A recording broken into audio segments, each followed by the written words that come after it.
Então, nós estamos começando a conversar sobre a ordem de solos que nós temos no Brasil. E dando mais ou menos a origem no processo de gênese, no processo de evolução dos solos que nós falamos, hoje nós vamos falar sobre a importante ordem dos argissolos. Lembro o povo da cafeicultura, essa matéria, quem estiver anotando, sugiro anotar no caderno a parte só das classes de solos, para a gente estudar somente isso. Então, nós tivemos a aula de neossolo, o vídeo de cambissolo, justamente tendo essa ideia de evolução do solo. Observem aqui nessa foto. Observem aqui nessa foto. Nós temos o solo no seu origem, na sua origem, no seu bem começo. Tanto é que não tem... Qual horizonte que não tem esse solo aqui? Qual horizonte? Temos o horizonte B. Aí o solo evolui um pouquinho, e começa a ter um curto B, que é justamente, quem lembra qual horizonte diagnóstico é esse B e qual solo que é? BI, B incipiente. Muito bem. É o B incipiente, é o B no início da formação, que tem por características solo jovem, solo no seu processo de formação, com todas as suas confusões que tem o cambissolo. E aí, nós chegamos em um solo que nós falamos que é um solo maduro. Se aqui nós estamos falando de um solo que depende totalmente do seu material de origem, de um solo no seu início de gênese, aqui nós temos aquele solo em processo de formação, um solo adolescente. Aqui nós temos um solo maduro, um solo que já evoluiu o suficiente para ter boas características do horizonte B. É o argissolo. Argissolo lembra argila, mas é importante a gente ter em mente que nem todo argissolo é argiloso. Inclusive, vamos comentar as definições de argissolo. O horizonte diagnóstico do argissolo é o que nós chamamos de BT, que chama B textural. Só um minutinho, que tem gente chegando aqui em casa, eu vou inicial. E observem aqui, olha. Então, o horizonte diagnóstico do argissolo é o B textural, é o BT. Ele é um horizonte de subsuperfície. Tem textura franco-arenosa ou mais. Olha o triângulo textural. Vamos relembrar o triângulo textural. A textura franco-arenosa ou mais fina não necessariamente é de um solo argiloso. O franco textural aqui, o franco arenoso, o meu solo pode ter 70%, até 80%, olha, pode cair no franco arenoso de areia. Nessa situação, o argissolo, ele tem uma textura média-baixa, que chama atenção. Qual que é a grande característica dele? Por que que é bitextural, que lembra textura? Por que que é argissolo, que lembra argila? Diz respeito ao incremento de argila no horizonte B. Eu tenho mais argila no horizonte B do que o horizonte E ou o horizonte A. Sérgio, só para você comentar também, você lembra dos argissolos do Espírito Santo e da Bahia? O que você tem para comentar sobre eles? Muitos desses argissolos são um pouco nessa linha aí que o Valber está comentando, né? Não chegam a ter textura argilosa no horizonte B. Daqui a pouco vai complementar aí o porquê então são argissolos, né? E Sim. lá tem uma questão interessante também, que esses argissolos são bem coesos. Tem uma característica de coesão, que isso significa que eles são muito duros quando são secos, quando estão secos, e são mais friáveis quando úmidos. E tem uns vídeos que a gente fez quando a gente estava coletando solos lá, na época seca, então no auge da coesão, que a gente batia o enxadão para cavar e saía faísca no enxadão. Saía faísca mesmo, parecia que a gente estava batendo numa laje de rochosa ali. Mas era solo, né? Mas elevadíssimo grau de coesão. Depois eu vou passar esse vídeo pro Valbert, ele deve compartilhar com vocês. Eu vou colocar aqui. Eu vou pedir para o meu editor colocar no vídeo, que no caso sou eu mesmo. Sérgio, o que é diferente, por exemplo, dos argissolos de Minas Gerais, né, do sul de Minas. Geralmente, os argissolos daqui, dado o material de origem, são argissolos bem mais argilosos, está ali na textura de argila. Quando textura média, ele está um pouquinho uma textura média alta. Então, qual que é a grande característica do argissolo? É ser bitextural, ter esse incremento de argila. Eu tenho mais argila no horizonte B do que no horizonte A. Isso pode ser formado por diversos processos que nós vamos comentar logo mais. Observem aqui, olha, que eu dei um print do Sistema Brasileiro de Classificação de Solos, quando a gente fala de BT, de gradiente textural. Olha, na página 56 do Sistema Brasileiro de Classificação de Solo. Tem incremento de argila total do horizonte A para o B. Então, mais argila no B do que no A. E para eu ver se vai inserir, se vai estar diagnosticado, por isso que é o horizonte diagnóstico, eu preciso de valores mais exatos. Se vai estar diagnosticado no horizonte BT, eu preciso medir o gradiente textural ou a relação textural. O gradiente textural ou a relação textural vai alterar para ser cambissolo em função do teor de argila do horizonte A. Então, observem aqui. Quando for mais do que 40%, quando eu tiver no horizonte A mais de 40%, eu vou ter uma relação, tenho que ter uma relação maior do que 1,5. Então, observe. Quando o horizonte A tem mais que 40% de argila, quando eu dividir o teor de argila do horizonte B pelo teor de argila do horizonte A, essa relação tem que ser maior do que 1,5. Já quando eu tenho valores entre 15% e 40% de argila, um solo mais de textura média, essa relação tem que ser maior. Por quê? Quanto menor a argila, um pouco de incremento já faz essa relação, esse índice aumentar. E nos solos mais textura média baixa, não posso falar arenoso, que no caso tem mais areia, mas não é arenoso, eu tenho que ter uma relação maior do que 1,8. Então, simplificando dos argissolos. Os argissolos, eles apresentam horizonte A sobre horizonte BT. E aqui vai ter horizonte C ou horizonte R. São geralmente solos muito bonitos, né, Sérgio Henrique? Eu acho que os argissolos, ele tem essa variação de cor, essa variação que são perfis que chamam atenção. Sim. Só fazer um comentário rapidinho, que eu lembrei aqui. Aqui no Brasil não é muito comum a gente encontrar argissolos que têm um horizonte E também, né? Mas são raros aqui, são bem raros. Eu vi só uma vez no Rio Grande do Sul, Sérgio. Sim. Naquela viagem que você estava junto. Então, mas nessas regiões menos tropicais, então, principalmente países de clima temperado, geralmente os argissolos apresentam o horizonte E também, né? Eles podem ocorrer aqui no Brasil, com certeza, mas aqui é uma situação que não tem muito. Então, a gente nem considera isso mesmo, porque é muito raro de encontrar. Mas aí deixa o perfil ainda mais bonito, né? Porque tem mais uma cor ali do horizonte E no meio daquelas cores todas. Essa Mas foto sua aí foi de onde? Você sabe onde que é essa foto sua aqui? Isso é do Espírito Santo.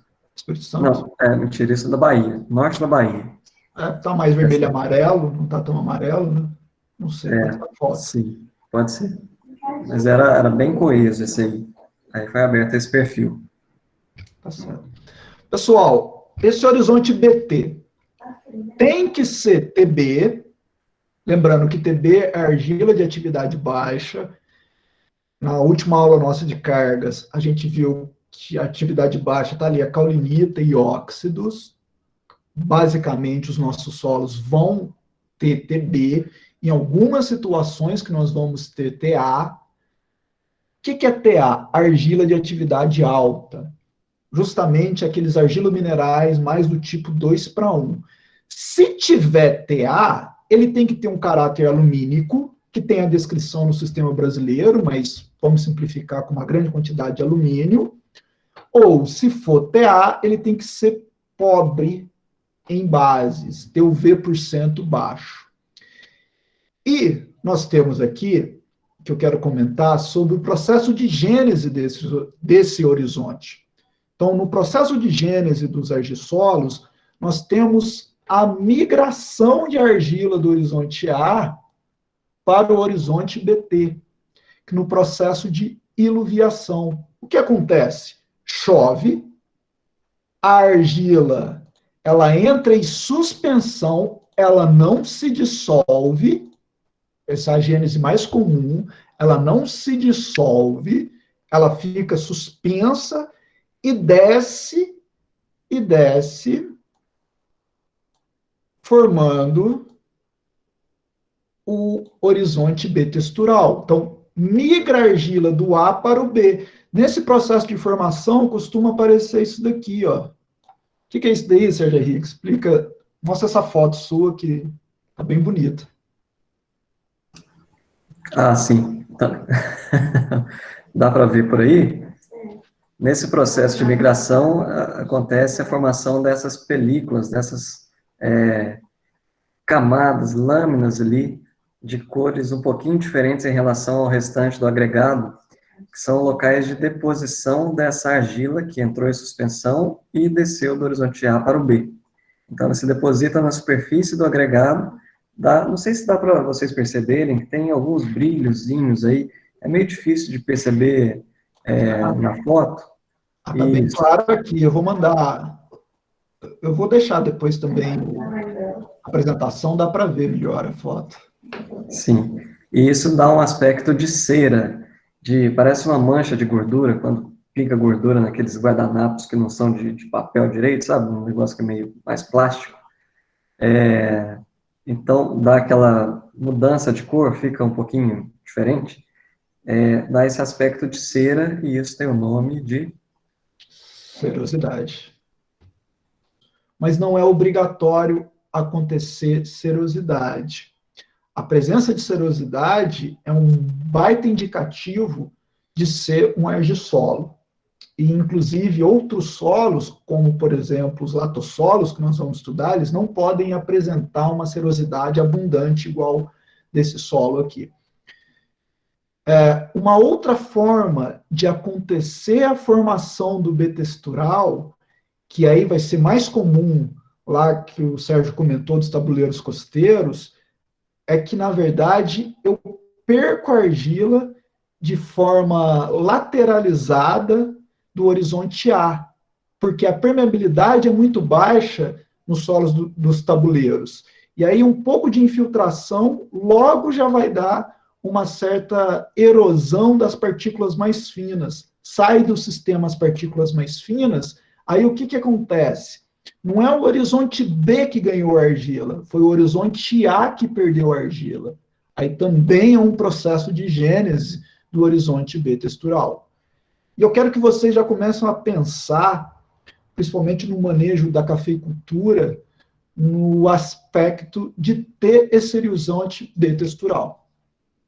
Então, nós já sabemos que o argissolo, ele tem um BT, e esse BT tem que ter por característica ter argila de atividade baixa. Muito comum para a gente, o mais comum. Se TA, tem que ser alumínico ou distrófico. Observe o argissolo bem distribuído no Brasil. Tem uma distribuição para tudo quanto é canto do Brasil. Nós temos uma grande quantidade de argissolo. É importante ressaltar que esses mapas eles não aparecem manchas muito pequenas por causa da escala ser pequena, eu não consigo ver muitos detalhes. Nessa região aqui, olha, até aqui nós vamos ter parte, inclusive aqui também no Espírito Santo, os argissolos mais amarelos, o resto vai ser maioria de vermelho e amarelo, talvez ali na Amazonas também, algum ponto de latossolos amarelos, mas a maior parte vai ser de argissolos vermelho e amarelo, que é comum, inclusive, no nosso campus. Segunda classe de maior importância no Brasil, aproximadamente 27% do Brasil é coberto com argissolo, é um solo de grande importância agronômica, grande importância agrícola. Em termos mundiais, os argissolos, eles são os principais solos. Sérgio, na Soil Taxonomy, qual que é o do argissolo? Eu esqueci, o Ultisol? Ultisol, isso aí. Ultisol, né? Então, na Soil Taxonomy, no mundo, são os principais solos em termos agrícolas, em termos de manejo agrícola. Minas Gerais, 10%.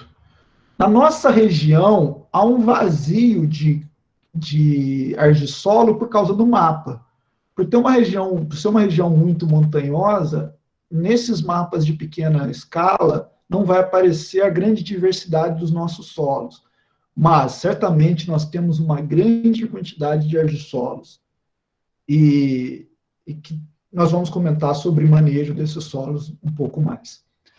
Então, aqui, olha, no sul de Minas, na nossa região, parece esse vazio que dá praticamente só latossolo por causa da escala do mapa. Na verdade, nós temos muito mais aqui, uma grande quantidade de argissolo, uma grande quantidade de cambissolo, de neossolos que não aparecem nesse mapa, dada a escala. Onde que eles ocorrem? Observe no relevo típico que eles ocorrem. Olha aqui, nós temos um cambissolo, neossolo litólico e com solos com B textural. Justamente nessa parte um pouquinho mais movimentada. Essa foto aqui é de lavras até, aqui lavras no fundo. Essa região um pouco mais declivosa aqui, geralmente muito associado com os latossolos, é que nós temos, na nossa região principalmente, os argissolos. Sérgio, o que você comenta mais sobre relevo de ocorrência dos argissolos? É interessante que aqui na região os argissolos são característicos nesse relevo mais movimentado um pouquinho, né? Mas isso varia de acordo com a região do país. Então, por causa dos fatores de formação do solo e tudo mais, né? Por exemplo, mais na região sul, os argissolos são encontrados em relevos mais suavizados um pouco do que os daqui do sul de Minas. Então, mas o típico no Brasil, no geral, é esse relevo ondulado. Mas tem umas exceções, né, de acordo com a região. Então, é algo para a gente lembrar sempre de acordo com a região que a gente está. Eu brinco sempre que, às vezes, em aula, se a gente fala assim, a pessoa dormiu em Lavras, ou no Zambinho, não sei, dormiu aqui no sul de Minas, e acordou sem saber, acordou numa outra região do país. Acordou, olhou a paisagem e falou, nossa, estou numa região, relevo plano aqui, e aqui tem, alguém chega e fala, aqui são argissolos, a pessoa olha, mas relevo plano, argissolo, peraí, onde que eu estou no Brasil, né? Isso é possível? É possível, tem essas variações de acordo com a região. Mas no geral mesmo, no país, eles ocorrem em relevo ondulado. Isso serve não só para argissolo, para qualquer classe de solo, né? O relevo varia de acordo com a região, o relevo típico. O relevo típico vai mudar, ainda mais que no Brasil altera muito o clima. É sempre ter em mente isso, né? A gente pegar, tipo, o sul do Brasil e o semiárido, mas são quase que países distintos em termos de clima. Mas o Cerrado, a Mata Atlântica, nós vamos ter justamente essa maior distribuição dos argissolos nesse tipo de relevo. E o que chama a atenção para quem é da cafeicultura aí, justamente que esse relevo é um relevo ainda passível de mecanização, levando em consideração como que as nossas máquinas hoje conseguem trabalhar no relevo mais inclinado, e tem umas características desse solo que facilita, que deixa ele ser muito bom para o aspecto de culturas perenes, justamente até por apresentar esse B textural. Então, nós temos essa paisagem aqui, típica de solo, e eu gosto muito dessa foto. Eu tirei essa foto da apresentação do professor João José. Eu não sei de quem é essa foto. Você sabe, Sérgio, quem que é essa foto aqui? Não sei, eu já vi em algum livro essa foto, mas não estou lembrado qual livro. E o que eu gosto muito dessa foto é justamente o que mostra a paisagem típica do argissolo. Então, aqui em cima nós teríamos um latossolo e aqui o argissolo, e mostra a boa estrutura do argissolo. Pô, esse rapaz que está em cima aí, aqui do solo, ele mostra que o solo é bem estruturado. Ele está bem estruturado. Será que num cambisolo ele ia conseguir ficar aqui de pé, no horizonte BI ou no horizonte C? Ele ia desmontar, ele ia desmoronar facilmente, que dá para a gente ver como desfaz facilmente a estrutura do horizonte C dos solos. Nessa situação, a gente lembra que a estrutura típica dos argissolos é principalmente a estrutura em blocos. A estrutura em bloco é uma estrutura mais firme, mesmo nesses nossos solos aqui, tirando a comparação dos extremamente coesos lá dos tabuleiros costeiros. Então, essa situação mostra isso, e o professor Newton fala muito para a gente, né, Sérgio? Quando dá para essa saia na paisagem também é um indicativo de ser o argissolo. Os latossolos não costumam dar tanta saia assim, e os cambissolos desmorona tudo, né? A gente dá para ver que na região, quando a gente acha áreas de cambissolo, justamente desmorona. Essa foto, então, mostra isso. A boa característica, a boa sustentação desse solo, justamente pelo BT, tem mais argila, estrutura em blocos, que por sua vez vai reter mais água. Lembrando, retém mais água, mas a permeabilidade vai ser menor do que do horizonte A. A estrutura típica do horizonte A é a estrutura grumosa provocada pela matéria orgânica e pelos processos de secamento e alta temperatura. Então, eu tenho uma permeabilidade maior no horizonte A e uma permeabilidade menor no horizonte B, que isso tem implicações principalmente em termos de manejo e em termos de conservação do solo. Então, agora aqui, dada essa introdução, quero que vocês participem e vamos conversar sobre as características desse solo, dada essa conversa inicial. Fertilidade desse solo. Quem gostaria de falar? Como que acha que é a fertilidade? Em geral, fertilidade, com essa, já deu umas dicas aí para trás, hein? Vou deixar o pessoal. Que tipo de argila que é mesmo, que o Valbert já comentou? Qual Já dá tipo um de indício. argila que ele é? Baixa fertilidade, por causa da argila de baixa atividade, sim. Mas quando a gente compara com os latossolos, ele tem uma fertilidade um pouquinho melhor, né, Sérgio? Isso aí. Justamente porque é um pouco menos intemperizado, né? Então ainda tem um pouco mais de nutrientes. E tem um parente próximo dele, né? Mais fértil ainda. Que tem o BT, que a gente não viu ainda, que são os luvisolos, né?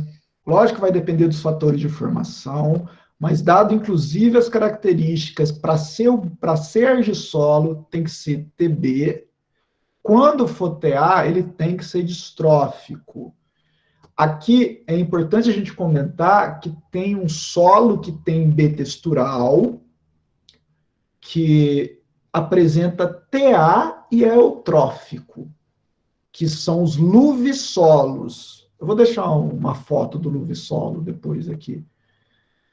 São os luvisolos, eles apresentam TA e fertilidade natural alta. Não é comum no Brasil. Onde que ele é comum no Brasil? É no semiárido e no Acre, dadas as formações andinas lá, os sedimentos andinos que chega dos Andes e deposita no Acre, os luvisolos são comuns. É um outro solo que tem DT. Tá? Fertilidade, então, baixa. Relevo de ocorrência, nós já comentamos o relevo de ocorrência, mas eu acho que é importante ressaltar que, principalmente para a cafeicultura, é um relevo que permite a mecanização. E aqui, olha, uso do solo. Uso do solo. Eu já comentei alguma coisa. O que vocês acham que eu devo, que é o ideal? Qual que é a aptidão dos argissolos? Muito bem. Aqui eu coloquei cuidado com a erosão. Por que eu chamei tanta atenção para o cuidado da erosão, Sérgio? Vocês estão lembrados que o Valbert comentou que tem esse incremento de argila em profundidade, né? Então, quanto mais profundo, mais chegando ali no horizonte B, esse aumento de argila acaba provocando a redução da macroporosidade. E lembrando, os macroporos são aqueles responsáveis pela infiltração de água. Ou seja, no horizonte A, como tem menos argila, mais areia, mais macroporos, a água infiltra com facilidade. Quando a água atinge o horizonte B, vai chegando próximo ao horizonte B, ela tem uma redução drástica de velocidade de infiltração. E isso no relevo, como foi comentado, né, relevo mais ondulado, forma-se ali um acúmulo de água que pode simplesmente remover com facilidade esse horizonte A. Isso. Então, o grande cuidado dele, inclusive a Camila comentou aqui, com as culturas anuais, principalmente no cultivo tradicional nesses solos, que deixa esse solo exposto, pode favorecer sobremaneira a erosão. Então, tem que tomar cuidado, plantio em nível, manter o solo coberto. Por isso que as culturas perenes e semiperenes chamam atenção nesse solo. E aí, e até o pasto, lógico, área de reserva, qualquer solo vai estar disponível, mas principalmente os argissolos, pensem em vocês no momento de tomada de decisão, pensem em vocês na hora de dividir as áreas para plantio nas propriedades, na hora de comprar uma propriedade, qual que é o seu objetivo. E o argissolo, lógico que a gente tem que ter um manejo efetivo desse solo e conservação de solo para qualquer solo.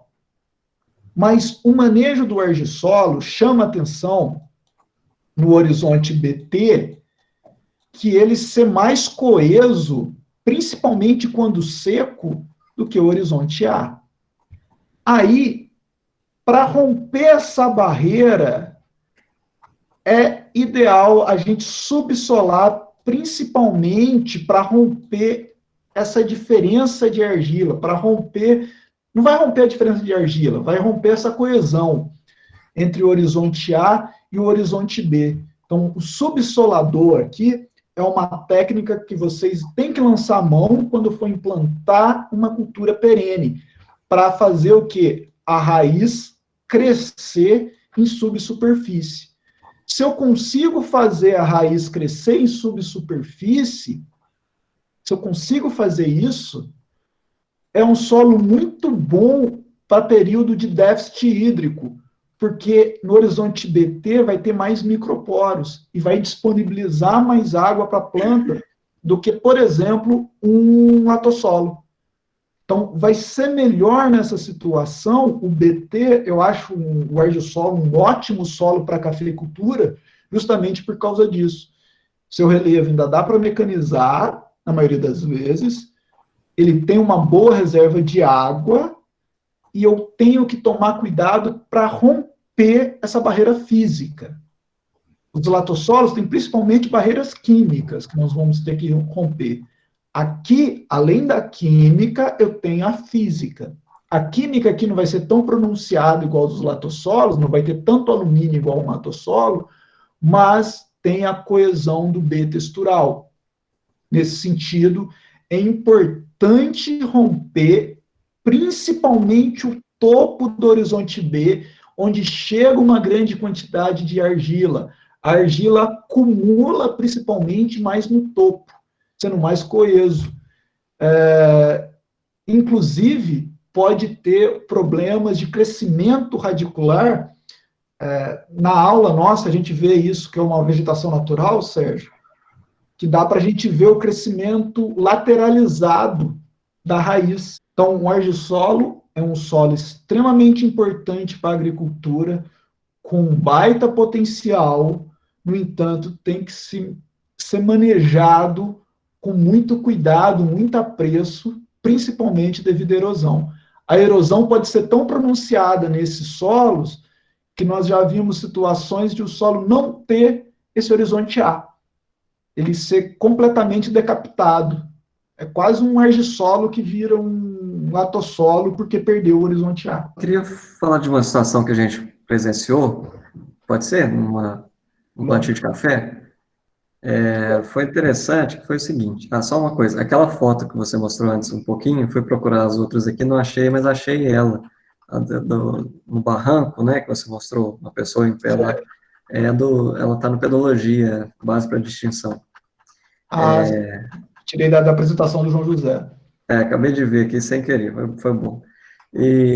Mas só uma experiência, uma situação que a gente presenciou, foi numa fazenda de café, e o produtor estava querendo escolher uma área para irrigação da lavoura, e já tinha meio que definido a área lá, né? E convidou o professor Newton para ir lá dar uma olhada, e ele convidou a gente para ir junto.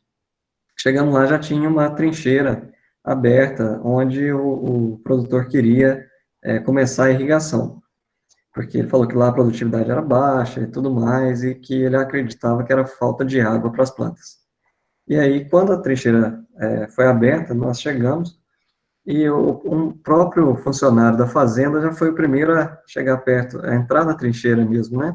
E ele mesmo já começou a cutucar o solo.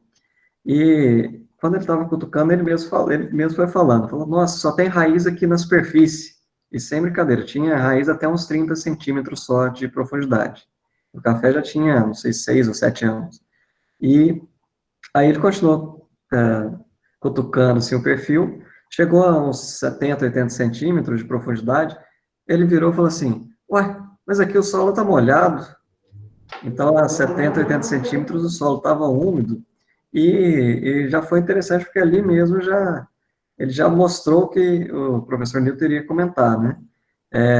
Se tratava de um argissolo, por esse incremento de argilas raiz, menor macroporosidade, maior microporosidade, as raízes estavam com dificuldade de crescer em profundidade, mas lá embaixo tinha água, justamente pela maior quantidade de microporos.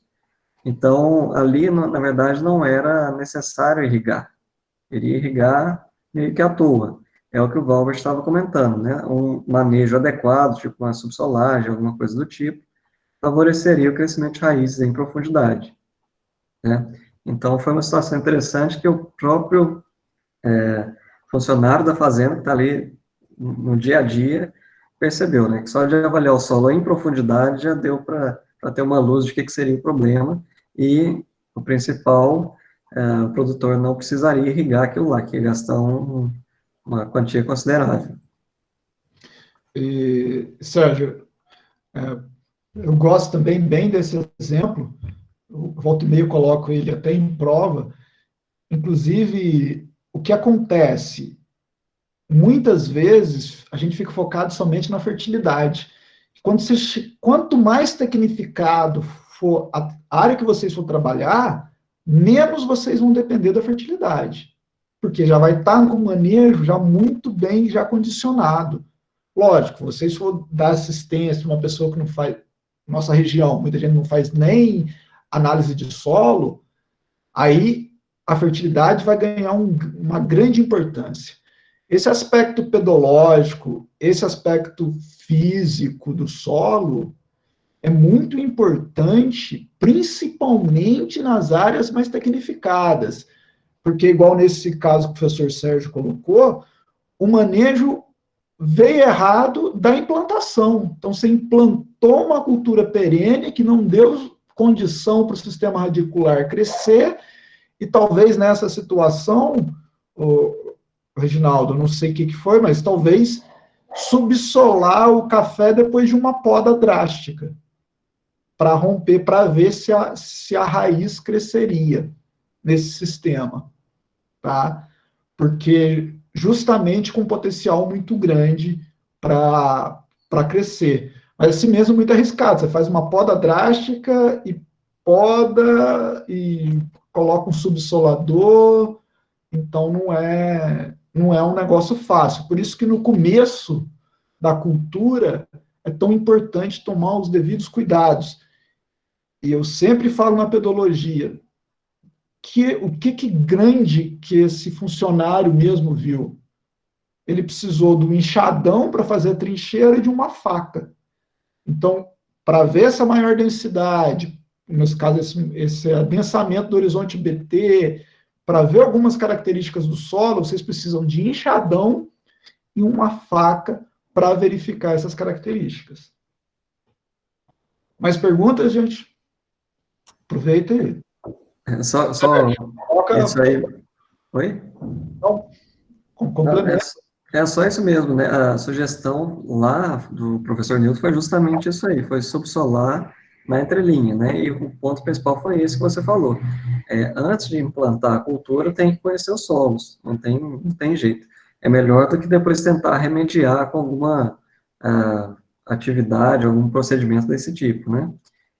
Já teve uma situação com um colega nosso de Unai, que me contou recentemente, que Unai, região ali perto de Brasília, Cerrado, né, então, grandes produtores, muito grandes produtores, ele falou que ele foi chamado numa fazenda que o pessoal tinha, dois produtores, dois sócios tinham comprado, pagaram 2 milhões de reais, e era para plantio de café. Só que, depois que compraram, aí chamaram ele para ver onde produzir e tal.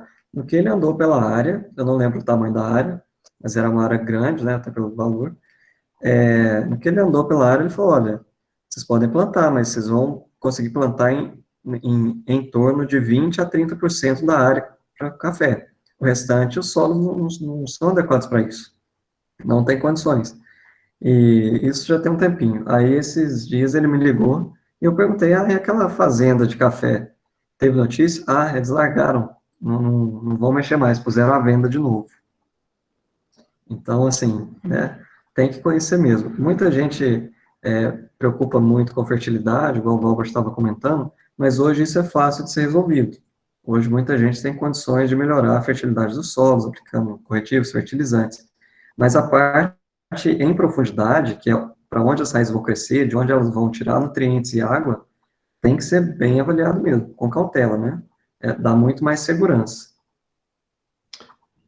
Pois é, Sérgio. E, inclusive, uma vez lá na Codevasf, a gente tinha uma área com grande problema de infiltração de água, uma área com grande problema de manejo, mesmo irrigado, e o solo tinha uma fertilidade natural elevada. Mas eu não fui na área, mas possivelmente ou era um luve-solo, ou era um cambisolo com grande teor de silt e minerais de alta atividade. Então, que não estava produzindo, inclusive, ou até um vertissolo num processo de expansão e contração. E se você olhar somente o aspecto químico do solo, você fala, nossa, que solo bom, fertilidade natural elevada. Mas esse contexto que é importante vocês terem em mente, prestar atenção hoje, construção da fertilidade do perfil do solo é muito importante para fazer essa raiz crescer. que está limitando o crescimento da raiz, o que eu posso observar nesse solo. Então, isso é importante a gente ter em mente. E os argissolos, eles são solos muito bons, principalmente para culturas perenes, sobretudo para o café. Mas tem que tomar esse cuidado. E eu vejo na nossa região que eu acho um crime é o plantio morra abaixo. Para mim, tinha que ser considerado um crime quem plantasse isso tinha que tirar tudo e mandar plantar novamente com as curvas de nível, como se deve fazer. E se tiver um morro abaixo em ergissolo, é um, é um grande é um grande problema ambiental que vai ocorrer a grande quantidade de erosão. E não só no futuro, né? A perenização da água nos próprios cursos d'água atuais, que sem contar esse problema de enchente, de inundação, não perenização dos cursos d'água, e o problema é que o lucro do plantio vai ser para o produtor e para a sua família, e o prejuízo vai ser para todo mundo. Então, há também esse aspecto social que a gente, quanto engenheiros, tecnólogos, a gente tem que prestar atenção justamente para fazer um manejo correto do solo. O produtor, muitas vezes, faz isso sem entender o motivo. Agora, quando você já tem essa informação e faz, você está fazendo de má fé para facilitar alguma coisa. Então, é no mínimo uma falta de ética, para não falar que é um crime. Sérgio, muito obrigado, eu te chamei de uma hora para outra, tá? Se aceitou, obrigado por participar dessa. Tentei fazer como uma conversa, nós não preparamos nada antes, né, Sérgio? Eu preparei a aula, mas a gente não preparou como que ia fazer e acabou rodando uma conversa. Obrigado pelas contribuições, eu acho isso muito importante, a gente começar a conversar cada vez mais. O Sérgio também faz parte lá do Entusiastas do Solo, tem as aulas deles todas lá, que eu recomendo fortemente que vocês assistam. E é isso. Sérgio, mostra sua cara aí, por ver. O Sérgio tem uma idade cambisólica, mas não é pesquisador de CNPq, já já está rodado aí boa parte do Brasil fazendo tratamento. Estou bem temperizado já. Não, cambisola ainda, rapaz. Mas eu que agradeço, viu, Valbert, o convite em participar. Eu achei legal, eu acho interessante esse tipo de interação, porque, assim, dá para a gente linkar o conteúdo da aula com as situações práticas sabe, corriqueiras aí, que chega, depois o pessoal vai entrar no mercado de trabalho e acontece um tanto de coisa que gera dúvida, né? E a gente tem que começar a anotar essas situações para não esquecer, porque é muito válido, a gente sempre aprende, né, nessas visitas, quando vai para campo sempre tem uma coisa diferente. Sim. Acho que esse livro aqui é um livro que o Newton fez com o Mauro Rezende, o Newton, que é um livro que mostra muita coisa que muitos locais não têm. É justamente esse daqui. Isso, tem muita questão prática ali nesse livro, e mesmo no Pedologia Básica de Extinção de Ambientes, que sai daquele roteiro ali teórico, né? Tem muita situação prática, muita coisa diferente que, nossa, vale muito a pena, porque senão a gente chega no mercado e passa aperto, né? Tem muita coisa diferente. E despreza a pedologia e a física do solo, é o que eu tento trazer sempre. O Bruno também já participou de aula, o Zélio, eu gosto de fazer essa conversa.